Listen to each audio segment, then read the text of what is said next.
Have you ever frozen in the key moment of making a critical decision? Whether it's in business or in life, it can cost you everything. Commander's Intent will teach and inspire you how to lead with clarity, courage, and purpose. So here's your host, retired Air Force Colonel, fighter pilot, and your leadership mentor, Derek Oaks. Hello, I'm Derek Oaks, and welcome to another episode of Commander's Intent. I'm happy to have with us today my co-host Rob, but also retired General Jim Slife, about 35 years in the Air Force, almost his entire career in Air Force Special Operations Command and working with special operators across the globe. His last job was as the Vice Chief of Staff of the United States Air Force. He's got a ton of experience regarding a topic that is near and dear to my heart, and I think is absolutely critical for individuals to understand an organization, down from the low-level worker all the way up to the CEO. And so we're going to talk about risk management and hit on some of his experience at managing risk at really all different levels, from a brand new lieutenant to aircrew member all the way up to the Vice Chief of Staff running the Air Force. So with that, I'm going to turn it over to General Slife and let him get us started here and give us some of his opinions on and his thoughts on risk management and what it means to him. Thanks, Derek. It's a real privilege to be here today with you and Rob. This is a topic, as you said, kind of near and dear to my heart. And I will tell you that my appreciation of risk and how we manage it certainly evolved over the course of my career. It's probably no different than many others, that when I was young and first starting out in the flying business, I tended to think of myself as bulletproof. I tended to discount risk. I thought risk was, for the weak and stupid. And, it certainly wasn't a problem that I needed to deal with. But, as you well know, in the flying business, sooner or later, you're going to scare yourself if you don't kill yourself first. And you're going to figure out that, risk is something that all of us have to deal with. And you can either be ignorant about it or you can be kind of thoughtful. And I think, so early on in my career, as I thought about risk, it was typically in the don't crash an airplane kind of concept.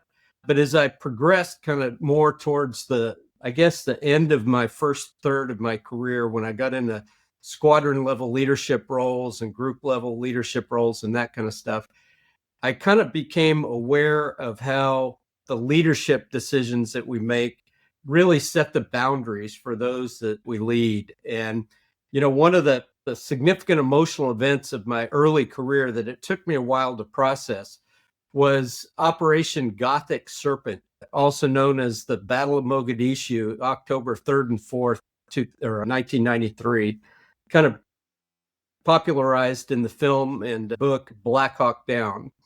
And the reason that was significant to me was that was the first time in my career where people that I personally knew were killed in combat. And it kind of left a mark on me, but what left the long-term mark on me was what we did as a result of the Battle of Mogadishu. And basically we left Somalia. We pulled our forces out of Somalia in the aftermath of those 18 American service members being killed in the Battle of Mogadishu. And, what stuck with me was thinking about what that actually said when we essentially quit pursuing that mission once the mission went wrong. What did that say to the families of those who were lost? What did that say? It said, basically, sorry, it wasn't worth it.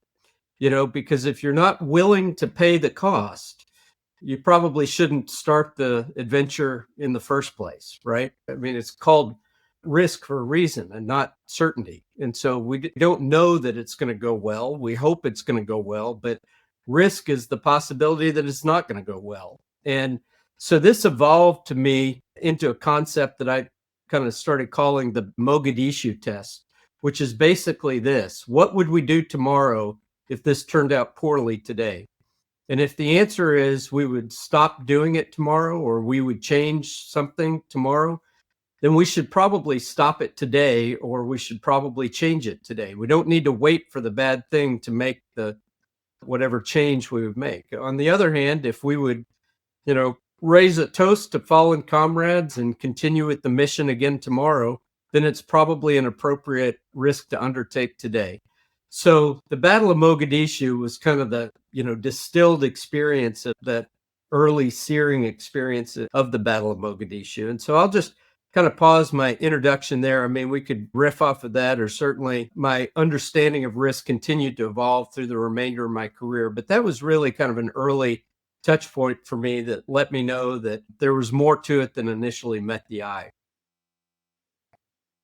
And I love your starting as about evolving from an operator to a lower level leader, and then eventually into a senior leader. And I have been guilty of exactly what you're talking about. You're immortal, you're bulletproof as you're younger. You're like, we'll figure it out, we'll make the weather work, those bullets aren't going to hit us, or whatever it is. Or you take that to the corporate world of, our idea is great, we know it, so of course we're going to go forward with it. And stepping back, I think of President Clinton and his Social Security staff, and agreeing to go into Mogadishu and agreeing to go into Somalia, and sending some of the most capable operators on the planet in there. So effectively putting some very high level resources in there. And then when things go wrong, like, that didn't work. So they never made the decision beforehand. What if it doesn't turn out the way we want it to? What are we going to do? Will we be upset, or will the egg on our face be too high of a price to pay for what we're risking right now? I love that. You're going to say something, Rob? Well, I was just going to say, yeah, I agree and recognize very much the same evolutionary journey that I made as a young pilot. I used to have a little saying to myself that I'm not particularly proud of these days, but when I was a young captain, I used to remark that Air Force rules were written for the lowest common denominator. And then I looked at myself in the mirror and said, I am not the lowest common denominator. Therefore, the rules were not written for me.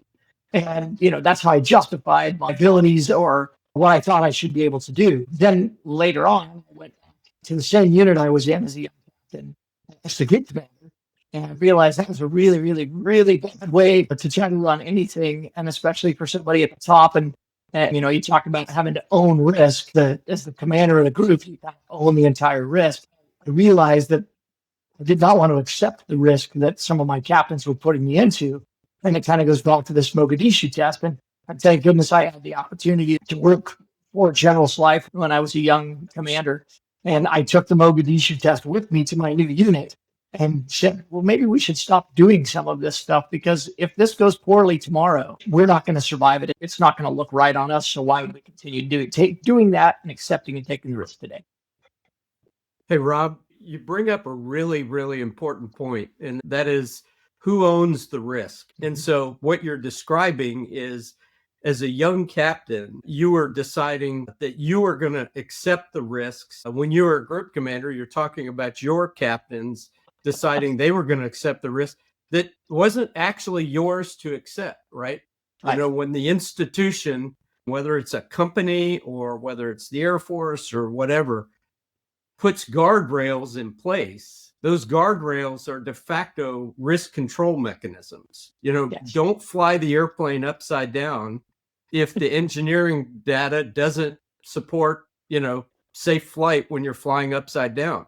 And, you as a young officer, you might look at that and say, well, I know I'm an acrobatic pilot. I've been trained to fly airplanes upside down. Why can't I fly the airplane upside down? In fact, we saw that exact thing in Afghanistan probably 10 or 11 years ago. There was a crew that took a MC-12, which is a Beech King Air 350, and did a barrel roll in it. And they, did it with a GoPro camera and recorded it. And as these things often do, they got out onto the internet. And you can imagine how that takes place when a crew feels like, hey, look, I'm an acrobatic trained pilot, and I've seen YouTube videos of Beech King Airs doing barrel rolls. So why can't I do a barrel roll? Despite the fact that our guidance says don't do that.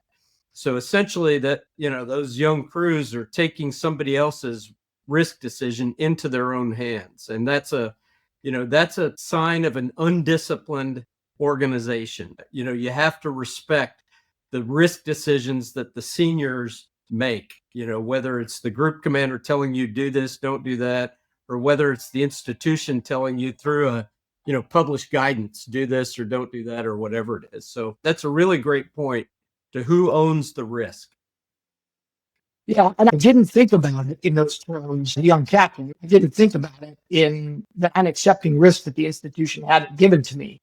And so I think we see that in a lot of places. I mean, obviously we see it in the Air Force, but I'm sure that we see it in business as well. So, as a leader, how do you communicate, whether it's, regulations or culture, or, how do you control that at a much higher level? Because obviously you worked at a level where, the risk that you were accepting as the Astronaut commander was a worldwide mission with thousands of people executing it. How do you help a young leader understand how to help their younger folks that may be accepting risk on the tip of the spear that isn't theirs to accept? Well, I think it goes straight to the very title of what Derek has got us talking about here, which is intent. I think a phrase that I like to use is broad guidance and specific intent. You want to create a culture of bias for action. You don't want to create a culture where people feel like they have to ask for permission for everything. And so if you want to create a culture where there is a bias to take action, to, decentralize decision making, you have to give broad guidance. If you give very specific guidance, people will come to expect that. They will come to expect that you're going to tell them exactly how to do the thing, right? And they won't demonstrate their own initiative.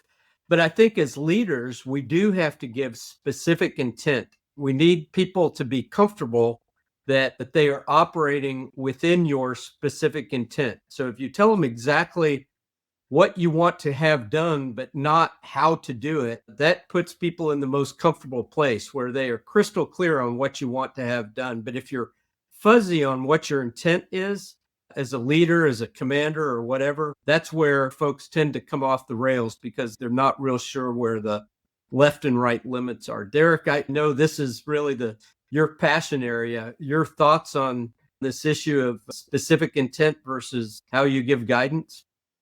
I love that. I mean, it's before I can trust somebody, I have to tell them what I'm trusting them with. If I don't give specific intent, a clear desired end state, they're kind of left asking themselves what to do. So, where exactly do I go? What is risk and what isn't risk? Because when I take risk, I should never take risk without a purpose. I should never take risk that isn't getting me somewhere, moving me in the direction of where the organization wants to go.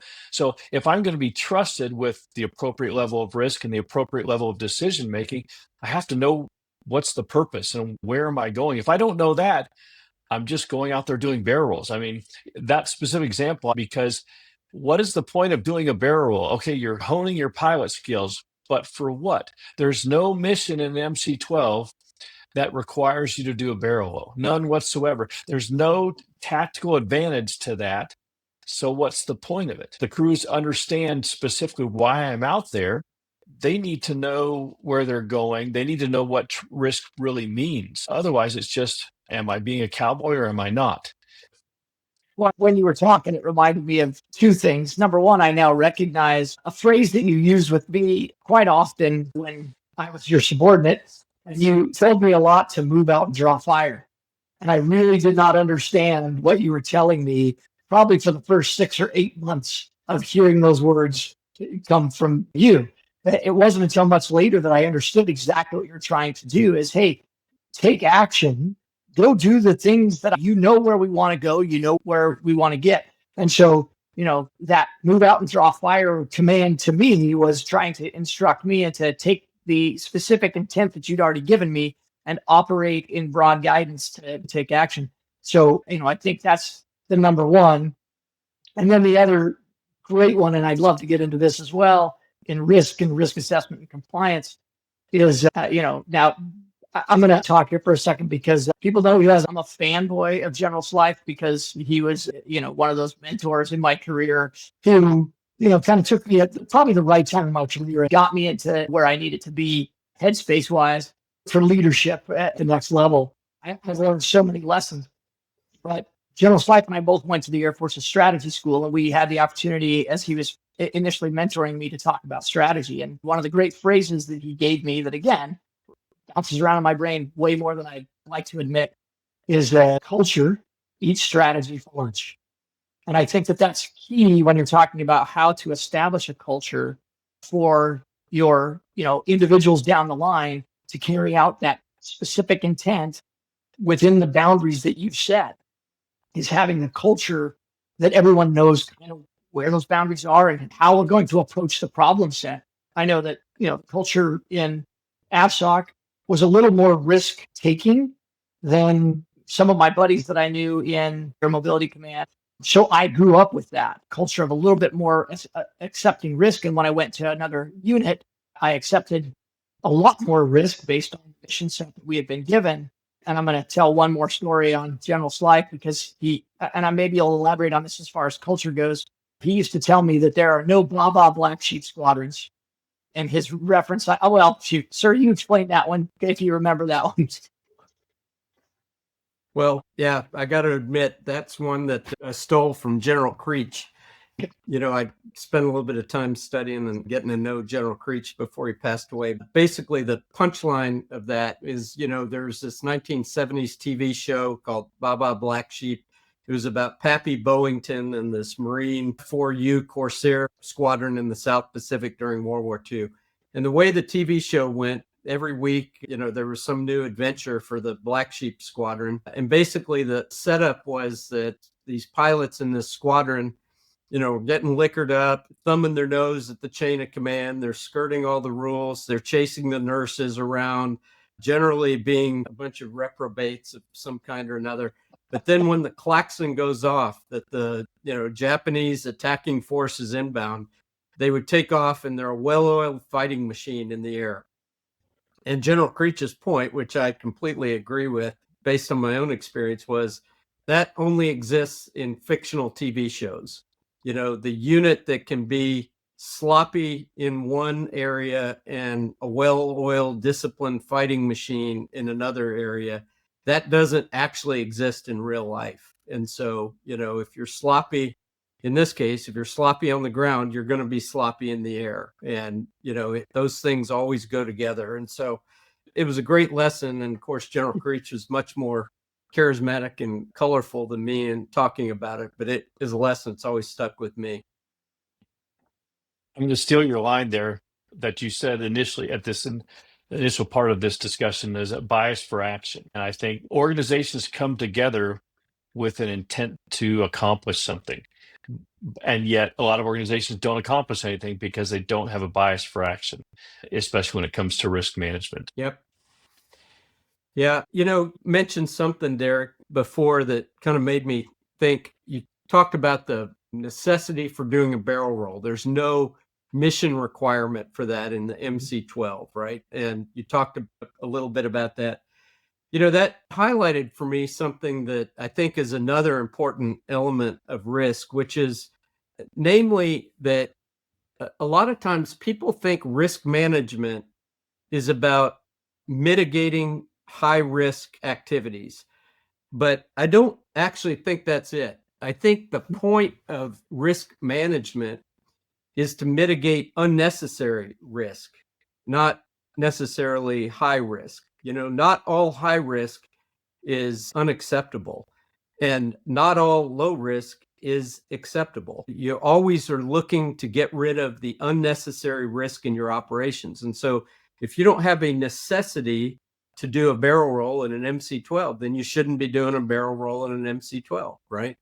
And, I think that probably the vignette that really crystallized this for me was learning about the Sante raid in November of 1970. And so, for those that aren't familiar, we've been, of course, in the Vietnam War for a number of years. There were a number of American POWs, and we had intelligence indicating that some of these POWs were held at the Sante prison camp outside of Hanoi.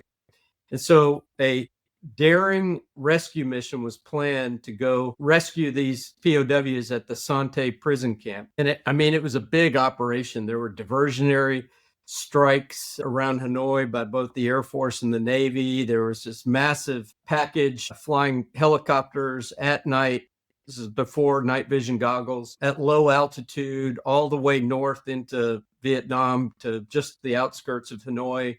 I mean, it was an incredibly daring mission, and these Green Berets are going to be the assault force. And the initial plan was to land these big assault helicopters outside the walls of the prison camp. The assault force would come off, they would blow a hole in the wall, they'd go in, they'd rescue the prisoners.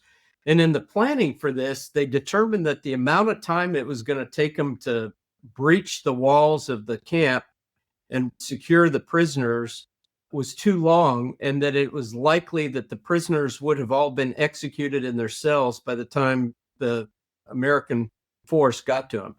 And so the decision was, hey, we need to put a portion of the assault force directly inside the walls of this prison camp so that they can secure the prisoners before they're executed. And to do this, we didn't have any helicopters that would actually fit inside the walls of the prison camp. And so they took a helicopter, they put a small assault force in the back of this helicopter, and they told the pilots, your job is to go crash into the middle of this prison camp. This is a one-way mission for you. Your rotor blades are going to hit the trees on the way in. Your helicopter is going to come apart. You're going to crash land. And, that helicopter's not ever coming out of Sante. And you think about that and you go, that was a really high risk thing. I mean, hey, this isn't a one-way mission for you, Mr. Helicopter Pilot, but it was not an inappropriate risk, because essentially what they were trying to do was mitigate the risk to the prisoners by shifting it to, this helicopter crew, which was in a better position to manage that. And so it's really how you think about risk. It's not about mitigating high risk. It's about mitigating unnecessary risk. And those planners had identified unnecessary risk to the prisoners there when they executed the mission. So really a great case study, I think. Yeah. I've read about that raid many times, but I never knew that aspect of it. And that is a great example of weighing the costs and weighing the risks and making a decision based on what the intent is, what they were trying to accomplish with the rescue. Yeah. And, one of the things that I have found interesting since I've been out of the Air Force, and Derek, I bet you have some thoughts on this. I have been spending a little bit of time with institutional investors. So venture capital firms, private equity, growth equity, those type of things. And I'm learning how a venture capital firm, for example, evaluates risk, and the tolerance for risk is very different than the way a military planner often looks at risk. And, for a venture capitalist, particularly for an early stage venture capitalist, you might be willing to accept that 7 out of 10 of your investments are going to fail. 1 or 2 might break even, and whatever's left is going to hit it big. And that might be perfectly appropriate for your venture capital fund. Whereas in the military, we would probably never, even get off the ground thinking that, 70% of what we're doing is going to be a complete bust.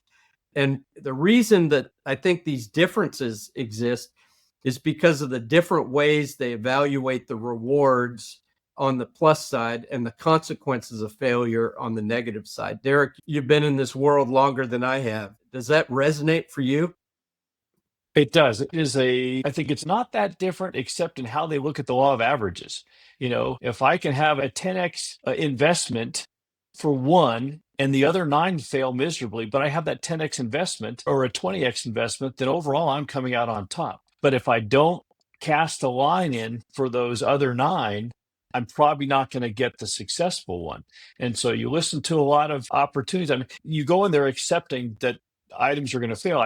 I think back to the Century Series fighters, and in the 50s and 60s, we created some terrible aircraft in many respects. If you look back at the F-102 and some aspects of the early model F-100s, they had a lot of drawbacks that would have never made it out of the design phase because we would have been so against them. But they pushed forward knowing that there were some successful elements in there, and what they learned was used in the development of other fighters. I mean, the early F4s had some major drawbacks, but then you look at the F4E, with the leading edge slats and a gun and all of the things that they kind of accepted for a while on the failures, if you will, became a major success with the F4E with the gun and the leading edge slats in terms of maneuverability, speed, and overall weapons load. It was a great airplane, but it was only a great airplane. It was at 10x investment because of the failures leading up to that. Well, Go ahead, sir. I think, that's a great example, because one of the things that the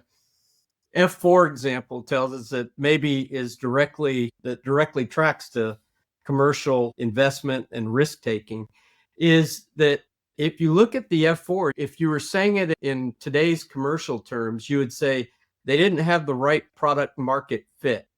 The F4 was an interceptor. It was a beyond visual range interceptor when it was designed. And then what we decided was we needed it to be a dogfighter, and we needed it to be a ground attack plane. We needed it to, in other words, be a modern day multi-role fighter, when that's not actually what it was built to be. We didn't have the right product market fit initially, but the willingness to iterate, to improve the platform for the market that actually needed to be served was there. And I think that in turn turns into a risk mitigating measure, is having a culture where you're willing to adapt and change and improve quickly to meet the demands of the market. So I think that's a great example. And if I compare that to, I was a programmer with the F-35 program. I was just kind of peripheral involved in the F-35 program.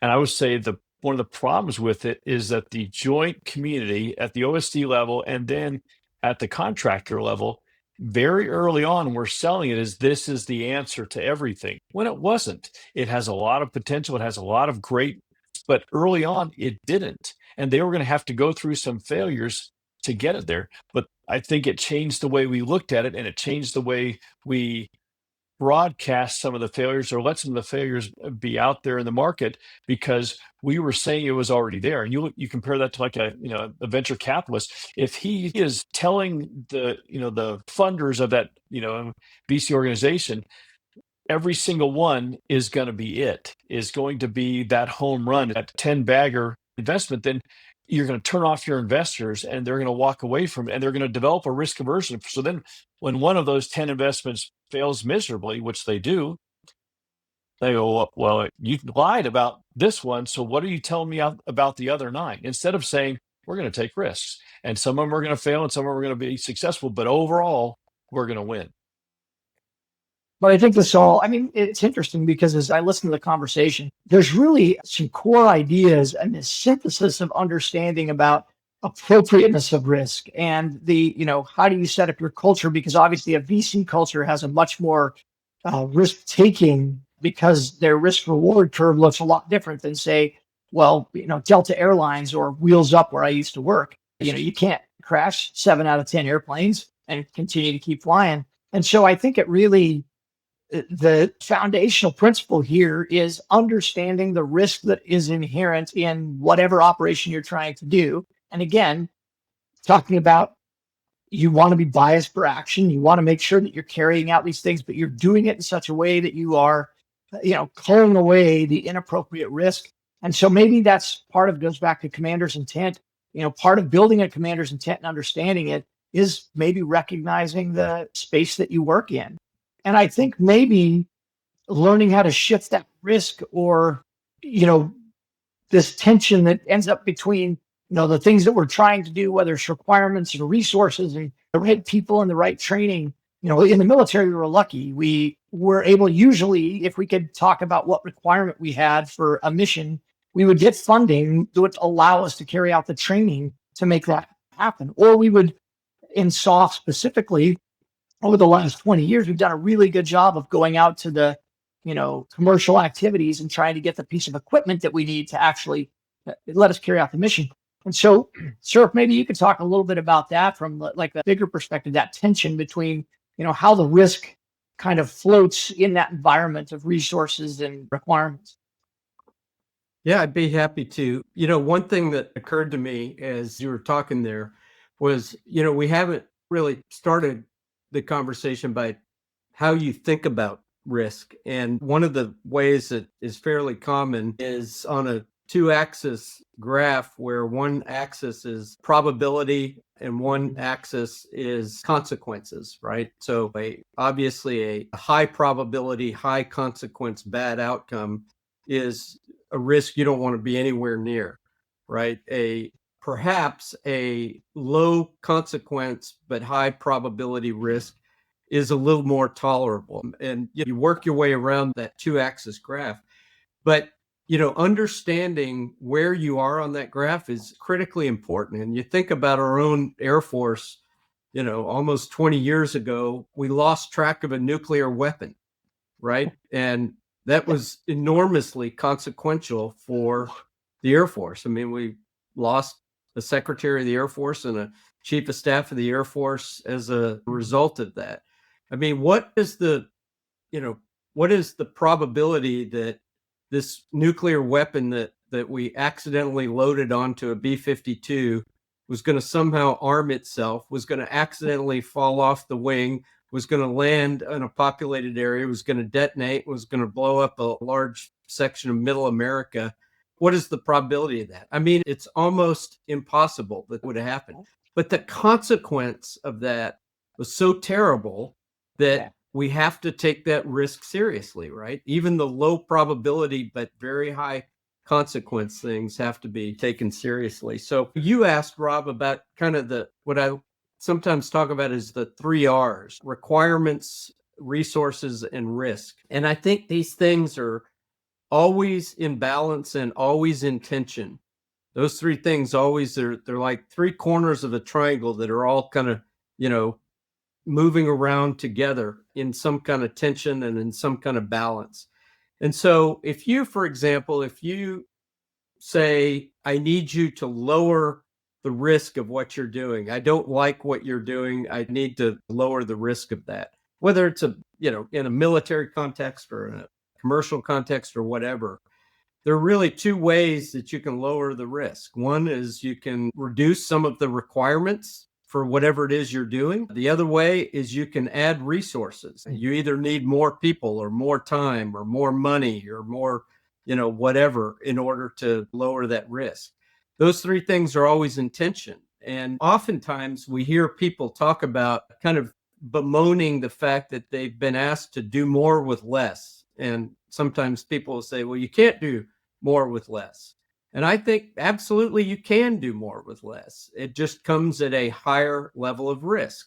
And so the challenge, and this is something that we struggle with throughout my career at all levels, we struggle to articulate risk in other than the most emotional of ways. Right? We articulate the risk as, well, you're going to break the unit and you're killing the, airmen, and the divorce rate's going to climb, and, you're putting too much stress, and so on and so forth. Those are, that may all be true, but those are very emotional arguments. And finding a way to talk about risk in a way that is a little less emotional and a little more data driven is always helpful. And I think that when people feel like they're being asked to do more with less, it's just a matter of, you have to then express that in terms of what risk you're asking me to take when you want me to do this thing. I love that, the risk, resources, and requirements. I think of D-Day, and Marshall had a plan early on, the invasion of Europe, of how many divisions he was going to put on the continent, and how many combat air groups he was going to use to do that. And the risk and some argued against him because his numbers were relatively low, but he was looking at it holistically of what does it take to get a foothold, a toehold, and eventually beat the Germans. And how many divisions do I think it's going to take against how many divisions they have? And for him, the risk was, I lose my industrial capability because I field too many divisions. And the opposite risk was, I lose. I send, 30 divisions or however many divisions, initially onto the continent, and they get pushed back into the ocean, kind of like the Brits did. I can't afford doing that. I can't afford that to happen. And so what is the bigger risk there? And where do I apply resources to minimize that risk. The requirement was to beat Hitler. That never ended. And so where am I taking risk and where am I dedicating resources? Yeah, that's a great example. And as you were talking about that, I was thinking back to something we were mentioning earlier, which was the Mogadishu Test. And if you remember, Eisenhower wrote a letter in the event of the failure of the landing. I mean, it was his accepting responsibility for the failure. He did that before D-Day. That's a clear example of, I mean, they wouldn't have called it the Mogadishu Test, but that was a clear example of him thinking through, what are we going to do tomorrow if this turns out poorly today? And he had kind of thought through that, Eisenhower had, and was prepared to accept responsibility for it. So it's a fascinating case study. Yes, yeah. And I love the concept of the Mogadishu test because you go throughout history. Why do we ever go to war? Because we have a requirement that outweighs the risk. And if we don't have a requirement that outweighs the risk, we don't want to go to conflict. We went into Europe because we felt like that requirement outweighed the risk. All those young men that died on the beaches and in the ensuing invasion of Germany, we felt like that requirement was worth it. And if you don't make that determination beforehand, you're going to be fickle in your decision making, I think. And I think that's what happened in Mogadishu. All of a sudden, President Clinton finds himself in a position of like, what are we doing here in the first place? It's actually, it's interesting. It goes into another topic that you and I should probably talk about at some point. And it goes back as far as Sun Tzu and his art of war, where, you kind of have to know what you're getting yourself into. You got to know yourself and you've got to know what the situation, and he's talking about it from a combat perspective, but I think about it from just a personal perspective. Know what you're getting into, know what kind of conflict or know what kind of operation or mission or whatever you're trying to do. If you don't understand the business you're in, if you don't understand, how you're running your business, you increase the risk exponentially because you haven't accounted for, those risks out there, and you probably haven't adequately planned for those eventualities. And so, we could probably, as businesses and as individuals, we can use the Mogadishu test, kind of on a daily or weekly basis to help us understand if are we moving forward towards our own intent with the appropriate amount of risk. And another element that you're kind of touched that, we're skirting around the edges of is understanding the temporal nature of risk as well, and how risk manifests differently over time. And so, Derek, you used kind of the D-Day invasion of Europe example. I mean, what happens if we don't invade in June of 1944? What happens if we don't cross the channel in June of 1944? Well, as you get further into the season, you have to take into account the weather conditions and the sea state and so forth. While delaying might enable you to build up more forces, which sounds like a good thing, you ultimately may be increasing the risk of the operation over time. And so sometimes, risk has this temporal nature that the things that you do to mitigate risk today may increase it down the road and vice versa.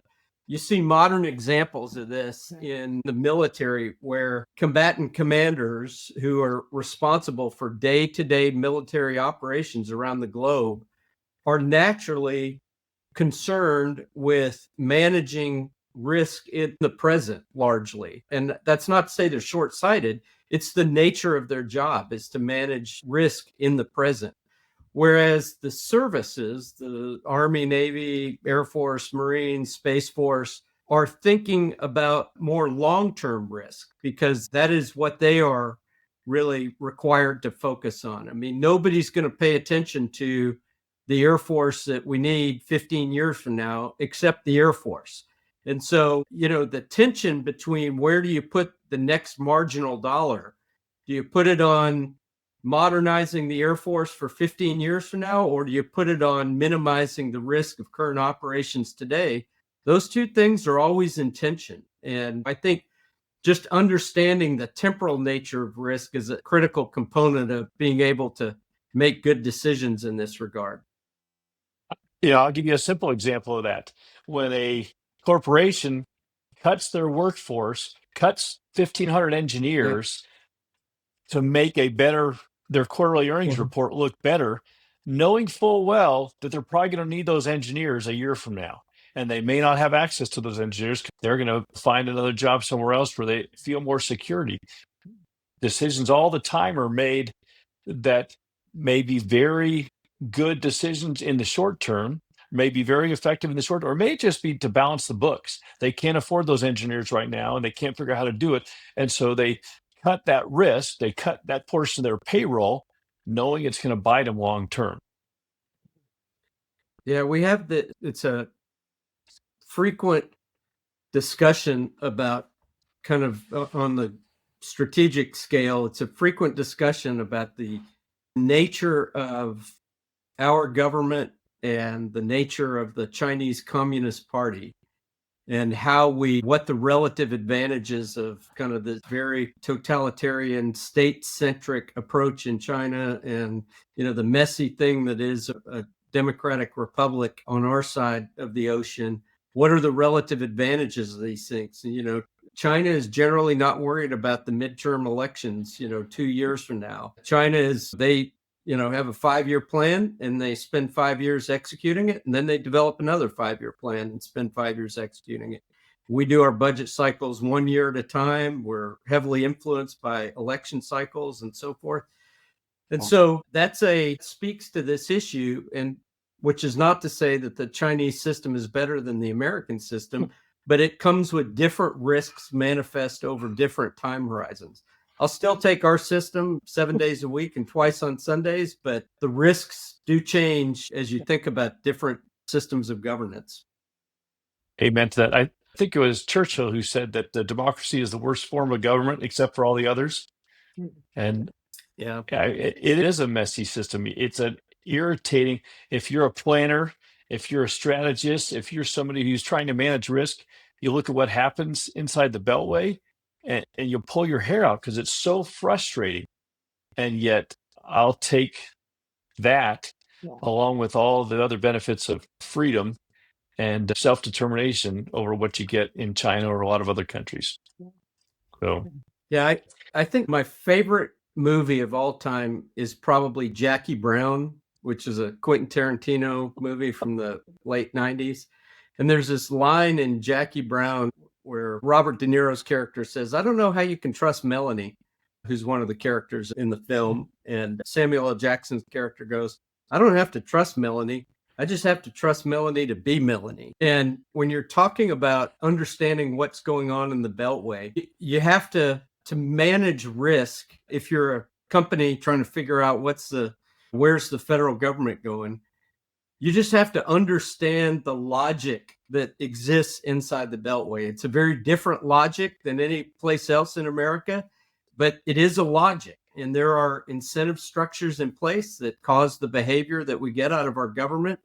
And, after 4 assignments in Washington, I have determined that it is an understandable logic structure, but it's not an intuitive logic structure. You don't have to trust Melanie, but you have to trust Melanie to be Melanie. I will say that you're one of the few who doesn't live inside the Beltway right now that sees the logic.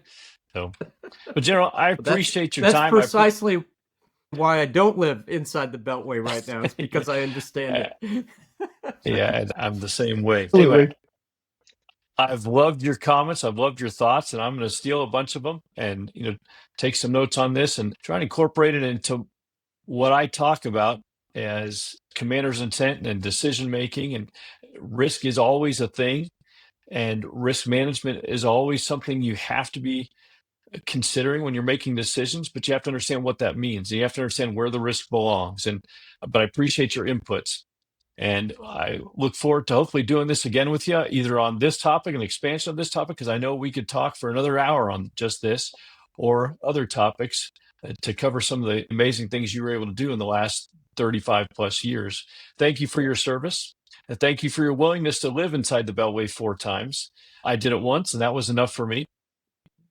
And for those listening, if you have any questions, if you have any comments, then reach out to us at www.askdereknow.com, and we'll have a conversation. If you have something that you want us to talk about, if you want us to have General Slife on again and we can talk him into it, then we will work on doing that. If you haven't already done so, subscribe to Commander's Intent, and we'll all become better decision makers because of it. Thank you. So that's it for today's episode of Commander's Intent Podcast. Head on over to Apple Podcasts, iTunes, or wherever you listen and subscribe to the show. One lucky listener every single week that posts a review on Apple Podcasts or iTunes will be entered in a grand prize drawing to win a $25,000 private exclusive leadership coaching package with Derek Oaks himself. So head on over to commandersintentpodcast.com and pick up a free copy of Derek's leadership guide and join us on the next episode.